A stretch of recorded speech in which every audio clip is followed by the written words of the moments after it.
इंसान ने जब से स्पेस में कदम रखा है तब से ही ताकतवर मुल्कों की स्पेस में अपने आप को बेहतर मनवाने की रेस चल रही है।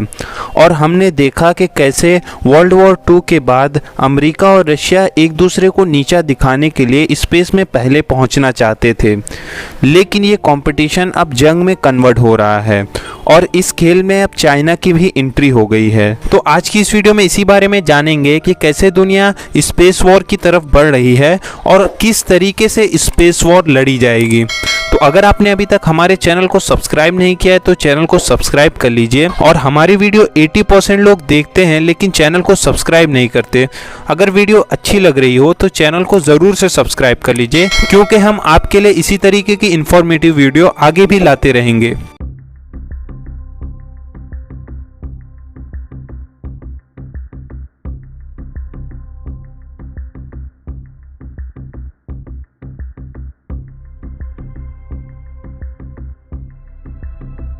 जब इंसान ने सेकेंड वर्ल्ड वॉर में अपनी तबाही देखी तो इसका मन ज़मीन से भर गया।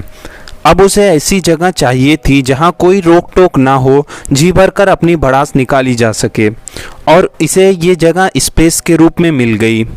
1961 में इंसान ने पहली बार स्पेस में कदम रखा। इसके बाद मानो कि इंसानों के लिए स्पेस के दरवाजे खुल गए। लेकिन उस वक्त दुनिया के दो सुपर पावर सोवियत यूनियन और अमेरिका के बीच कोल्ड वॉर अपने चरम पर थी, जिस वजह से ये स्पेस इन दोनों मुल्कों का अखाड़ा बन गया।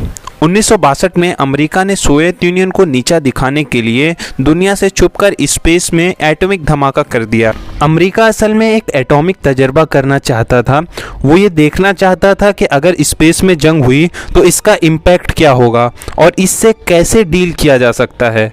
पर इस हमले की वजह से नुकसान ज़्यादा हो गया, जिसके बारे में अमेरिका ने सोचा ही नहीं था। हुआ ये कि अमेरिका ने पैसिफिक ओशियन के बीच एक आइलैंड से ये एटम बम स्पेस के लिए लॉन्च किया था। इस आइलैंड से करीब तरीन अमेरिकी इलाका हवाई था, जो इस आइलैंड से 15,013 किलोमीटर के डिस्टेंस पर था। लेकिन फिर भी इस एटॉमिक हमले की वजह से हवाई के सारे इलेक्ट्रिक डिवाइस उड़ गए। बैठे बैठे लोगों का अच्छा खासा नुकसान हो गया।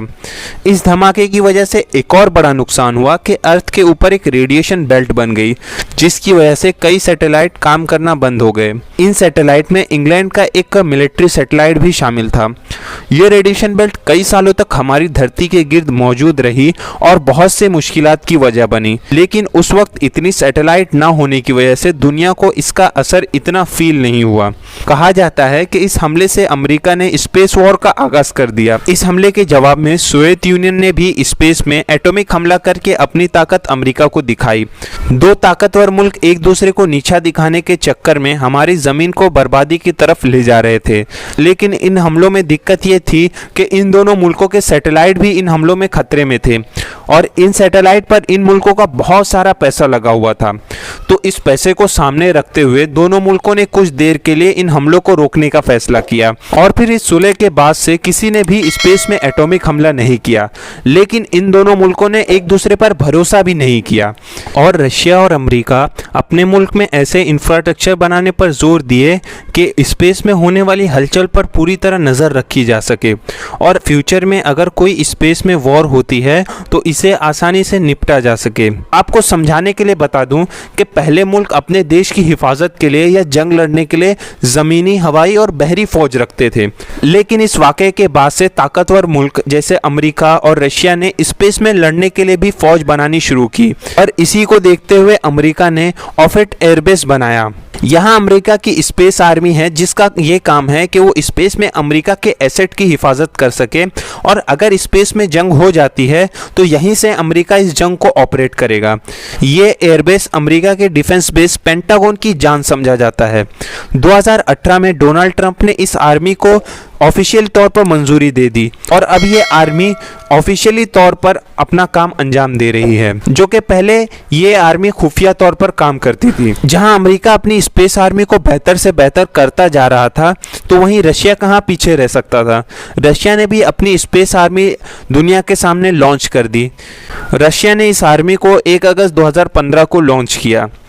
अमेरिका और रशिया अपनी स्पेस आर्मी बना रहे थे, तो इसी दौरान इस गेम में छोटी आंखों वाले चीन की भी एंट्री हो जाती है। चीन ने भी 31 दिसंबर 2015 को अपनी स्पेस आर्मी दुनिया के सामने मुतर्रिफ करवाई। चाइना ने अपनी स्पेस आर्मी का नाम people liberation army strategic support force रखा। अब ये सवाल उठता है कि ये जो ताकतवर मुल्क अपनी स्पेस आर्मी बना रहे हैं, इस आर्मी का काम क्या होगा और स्पेस वॉर किस तरह लड़ी जाएगी, ये आर्मी कैसे अपने सैटेलाइट को प्रोटेक्ट करती है, तो इसे जानने के लिए हमें स्पेस में चलना होगा। तो फिर चले स्पेस में। स्पेस में सैटेलाइट को इंस्टॉल 3 लेयर में किया जाता है। पहला लेयर, जिसे लो अर्थ ऑर्बिट कहते हैं, ये ज़मीन से सबसे नज़दीक होता है, 160 किलोमीटर से 200 किलोमीटर तक। यहाँ वो सैटेलाइट मौजूद हैं जो ज़मीन की तस्वीर लेते हैं। मिसाल के तौर पर गूगल मैप्स और मौसम का हाल जानना हो या फिर तूफ़ान या सैलाब की प्रेडिक्शन करना हो, ये सब काम यहाँ पर मौजूद सैटेलाइट ही करते हैं।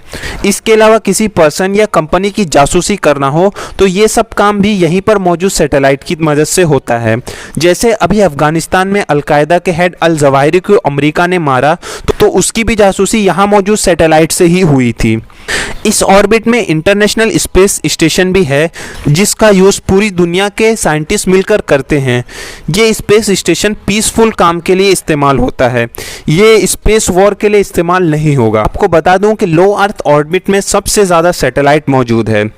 इस ऑर्बिट के ऊपर आता है मीडियम अर्थ ऑर्बिट, जो ज़मीन से 2000 किलोमीटर ऊपर है। इस ऑर्बिट में सबसे कम सैटेलाइट मौजूद है, लेकिन यहाँ जो सैटेलाइट मौजूद है वो हमारी ज़मीन के लिए बहुत ज़रूरी है। इस ऑर्बिट में ही जीपीएस और ग्रोनेस सैटेलाइट मौजूद है। आपको जीपीएस के बारे में तो पता ही होगा, ये एक अमेरिकी मिलिट्री सैटेलाइट है जो टाइम, लोकेशन वगैरह के लिए यूज़ होता है।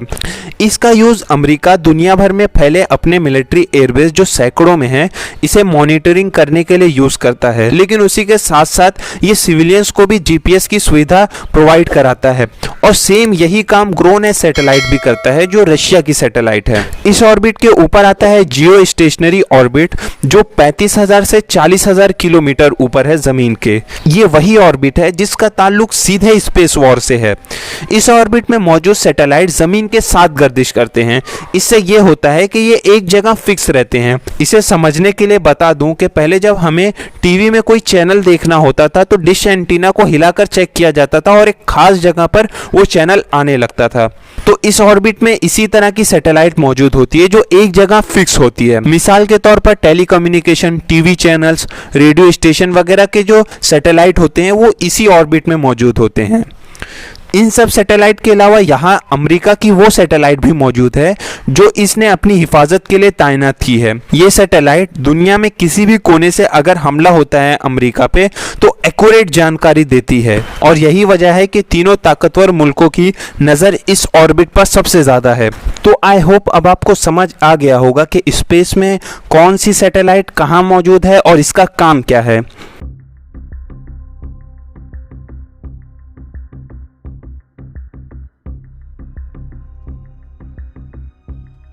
ये वीडियो थोड़ी लेंदी हो गई है, तो नेक्स्ट पार्ट में देखेंगे कि स्पेस आर्मी का यूज़ क्या है और स्पेस आर्मी कैसे काम करती है। इसके अलावा ये भी देखेंगे कि अगर स्पेस वॉर होती है तो इससे हमारी ज़मीन पर क्या इफ़ेक्ट होगा, और आखिर में ये भी जानेंगे कि स्पेस डेब्री क्या चीज़ है। तो अब मिलते हैं नेक्स्ट वीडियो में, तब तक के लिए अपना ख्याल रखिए।